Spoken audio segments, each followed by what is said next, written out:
Hello, everybody. Welcome to The Best Getting Better. I'm Steve Lentini. I'm the author of Sales Success for the Rookie, How to Succeed at Sales Right from the Start, Sales Success for the Seasoned Veteran, How to Stay at Peak Performance. I'm the author of Wake Up, Jump Into Your Life. I'm the author of Sales Success for the Spiritual Salesperson, How to Sell Without Losing Your Soul. And I'm also a contributing author for Imagine 30 Days to a New You. And Imagine and Imagine and the Sales Success for the Rookie book are published by Justin Sachs Motivational Press. Let me just get that light out of the screen here. Trying to get this a little brighter. It's not as bright in here today. Okay, so it'll just have to be, that'll have to be good. All right. So today, what I want to talk about is the pipeline and the proposal file. So often I go into clients and the proposal file is 3 times the closed sales file. I've even seen 4 and 5 draws of proposals, especially in contract cleaners and in service companies, in 1 file of closed sales. The ratio is amazing. So people are wasting so much time with sales that aren't going, they're not going anywhere anyway. When would you want to know that? You'd want to know that as soon as possible, of course. The same thing with sales pipelines. When I question salespeople about pipelines, or I question leadership about pipelines, often they don't even have the answer to basic questions about clients that should have been part of the qualification process, or what I call the disqualification process. So the disqualification process is understanding your ideal client first, starting with the end in mind. Then who's the next ideal client? And maybe you have a third. You have A, B, and C. Then you have to understand as well, what's your walkaway point? If your salespeople don't have permission from you to have a walkaway, to know where it's not a fit, then guess what? You're putting too much pressure on them. The other thing that leadership does, so leadership is the reason that, and I'm not going to say poor leadership, I'm just going to say leadership is the reason that the proposal draws far outweigh the closed sale draws, and leadership is the reason that pipelines are probably 40-50% fluff. They're not ready to go in a pipeline. You have to educate your sales teams about what you want in the pipeline, and it should be a 50% chance or better of closing. I like 70%. Why not? 50% tells me the customer's wishy-washy, the future client is wishy-washy, and that your salespeople have not fished out wishy-washy words. They haven't asked questions about it. It might even sound like this. Wow, that sounds a little bit to me like maybe this is a no. And I don't want to upset you. And it's okay if it's a no. Are we at no, or am I missing something? Then let the customer talk, the future client, I like to call them. We don't have prospects anymore. We have future clients. So the proposal draws, literally, I went into a contract cleaner that had 4 or 5, 6 draws of proposals. I said, what are these? He said, oh, those are all our RFPs and proposals. And okay. They didn't close? No. The closed one, oh, that's over here. And he opened up 1 draw. It was a vertical draw. It was a pretty good sized draw. But imagine the ratio. I said, what if we reduce this ratio? How much productive time would your sales team pick up? He said, what do you mean? How do you do that? He said, we're just walking in, taking an RFP to us. We got one. I said, explain that to me. Oh, well, we just get on a list. We get on a list. That's not selling. Getting on a list is not selling. So selling has to do with being able to get a commitment of time from a future client to help them determine whether you're a fit or not, and also for you, your salespeople, to gather evidence whether they're a good fit for your company. So leadership, here's what happens. Here's how people get so attached to outcomes that they put stuff in the pipeline that shouldn't be there, that are nowhere near closing, and they take proposals that are actually going nowhere. They don't know it. They think it's going somewhere, but they don't have a conversation. They just sign up for a list, or they go, hey, can we get in on this? So here's why. Leadership is asking sales teams, What did you close lately? What do you have for me? What's looking good? What about so-and-so? So-and-so, did you close that? You mean you didn't close that yet? So we're questioning their ability as sales teams, and we're not even teaching them or giving them the tools or the permission to walk away, or giving them the tools to disqualify people or qualify people, whatever way you like to describe it. I like qualify. So I like hard qualifying. It's hard work to work with people that are going nowhere, right? So if you're spending 50% of your time with people that are going nowhere, what if you could spend 25% of your time with people that are going nowhere? You say, well, Steve, how do we do that? I can teach it. It's a process. And I don't care if I teach it. There's other people that teach it. I was a licensee for 5.5 years of the Sandler Sales Institute. They've got a good program. They can teach you to quickly qualify people. And it leaves the door open. It's a method that leaves the door open. You don't want to ever burn the bridge or upset people. And your people are so attached to outcomes because leadership is pushing them to close, close, close, close, close. What's in the pipeline? What's in the pipeline? Those are dumb questions and dumb statements. They're dumb questions and dumb statements. Smarter questions are, let's go over your pipeline and let's see if we can cut some of these people out. Let me help you do it. Let's talk about them. Okay. This one at the bottom of the funnel in your pipeline, where are they? What's happened so far? What kind of conversations have you had? Have you determined the budget? Have you determined the decision process? Have you noticed the future client's body language? What's their body language telling you? Well, Steve, we don't even notice people's body language because we're in our head. We want to make the sale. We're closing, baby. Not today. I have news for you. That's the old way. The old way was pushing something to a sale. Today, you're helping people buy, and there's a pendulum. And the farther that you pull away from someone, the more they can come at you. But if you're pushing, there's only one way they can go. They go away from you because they feel the pressure. I call it commission breath. And it can be taught. Number one, leadership has to detach from outcomes and teach it to their team. Listen, we're not going to push you for sales. We're going to push you for behavior. We want to know appointments, and we want to know what stage these appointments are at, and we want to know who's a fit and who's not. Who's out of the pipeline for now? Why? And we want to help you with questions that qualify people, whether they're a good fit or not. And we want to teach you to ask them questions to help them determine if they're a fit. Because do you sell everyone? I had someone come up to me at a cocktail party and say, oh, we could never buy from you. And I said, how do you know I'd sell you? And he was indignant with that. What do you mean? Do you know who we are? I said, well, let me ask you a question. His name was Pete. Pete, do you sell everyone in your business? No. How come? And he gave me a list. Not all of them are profitable. Not all of them not all of them are big enough for us. Not all of them are worth our time. Not all of them. We're not for everyone. We're too big for some people. Okay.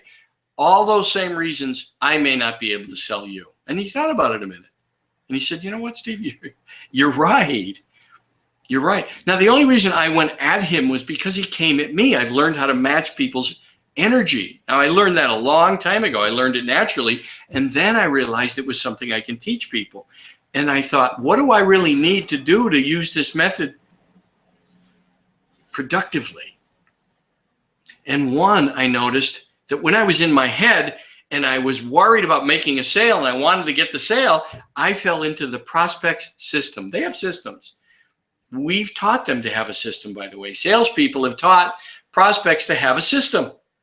And what the system is see if they can enroll you in giving them pricing, an RFP, a proposal, a quote, an RFQ. And if you're attached to making that sale, when they say this, you know what, this is looking pretty good. Why don't you put a proposal together for me? And salespeople go, yeah, how about an RFQ? We'll put you on the list. Yes. I like to say, you know what, that really sounds good. Do you mind if I ask you some more questions? Let's spend some more time on it. When you say you're ready for a proposal, talk to me about that. What did you like about what I said or what we have for a solution?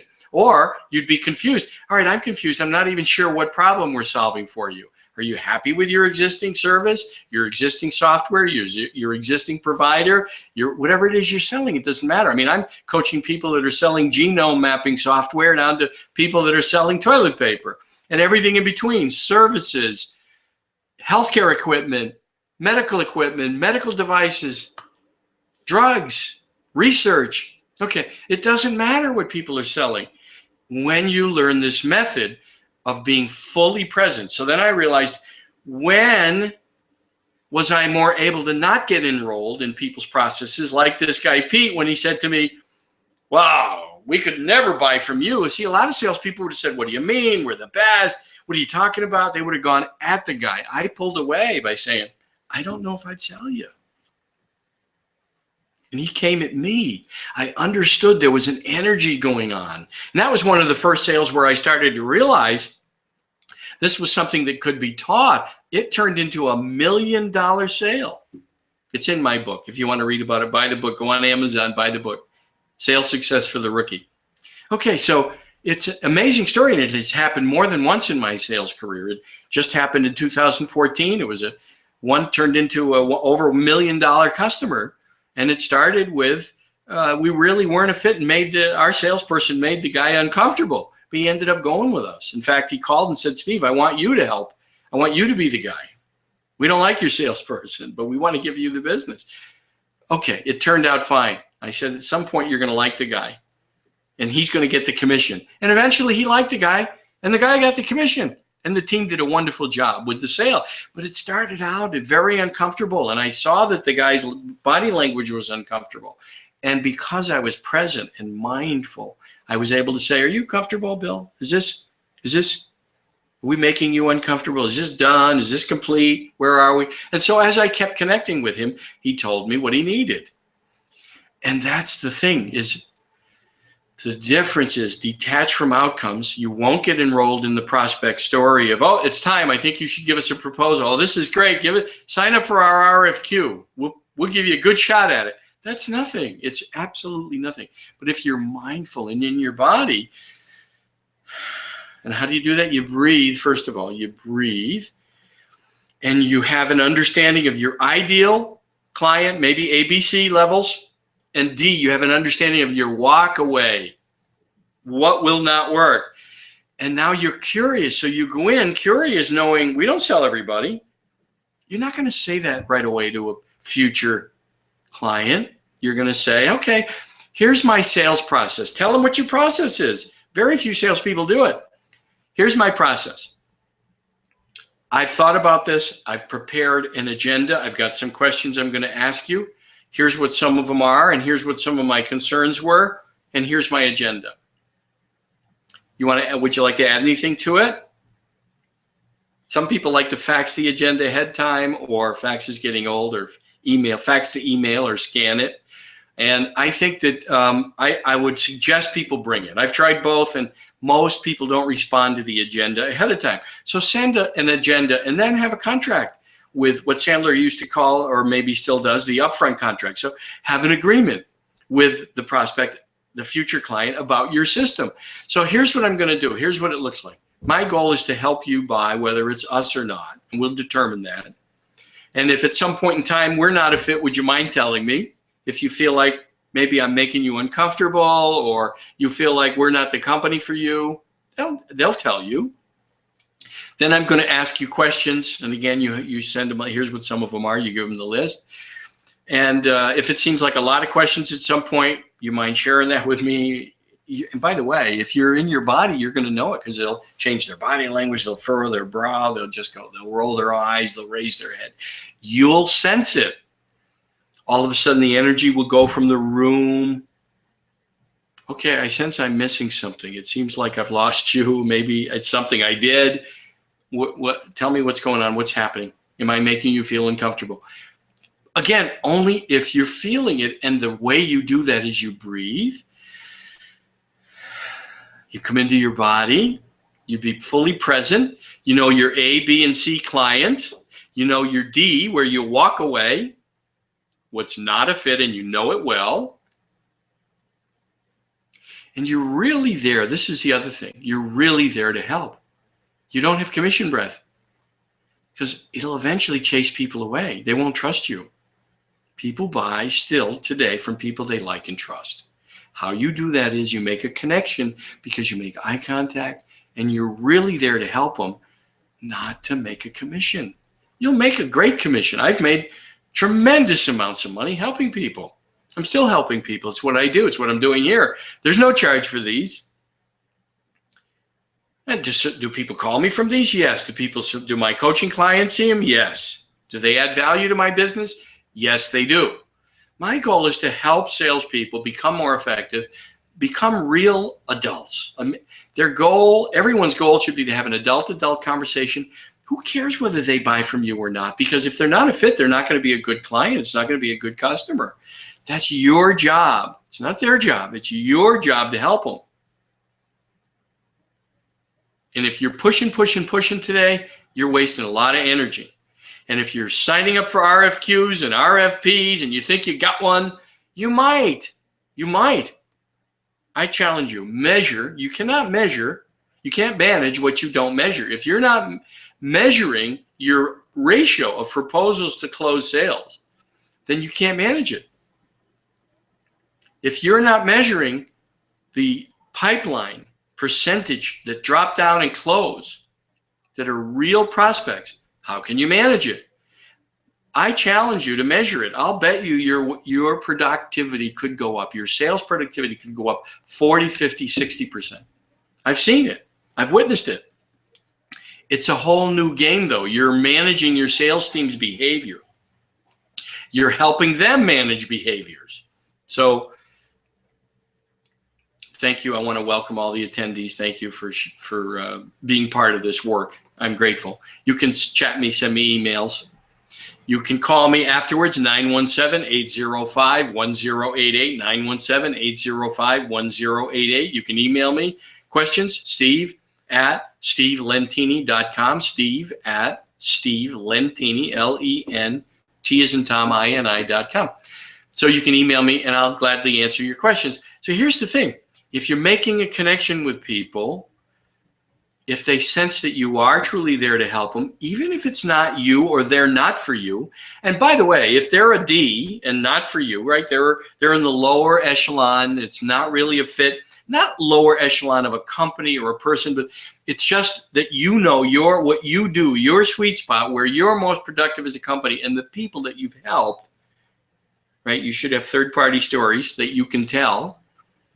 In this situation, by the way, I've helped company X and company Y, and sounds to me like it's familiar. You tell me, sounds to me like we solved their problem. It sounds like their problem and challenge was similar to what you're sharing with me, and here's what we did for them. Here's how we helped them. And I have their numbers if you want to phone them and the person to speak to. So you share third-party stories when it's time. You're not presenting. When it's time, when you know what the pain is and that there really is a pain. And if someone's not a fit for you based on how the sweet spot where your company really performs well, then you know when to walk away. I have someone I think can help you.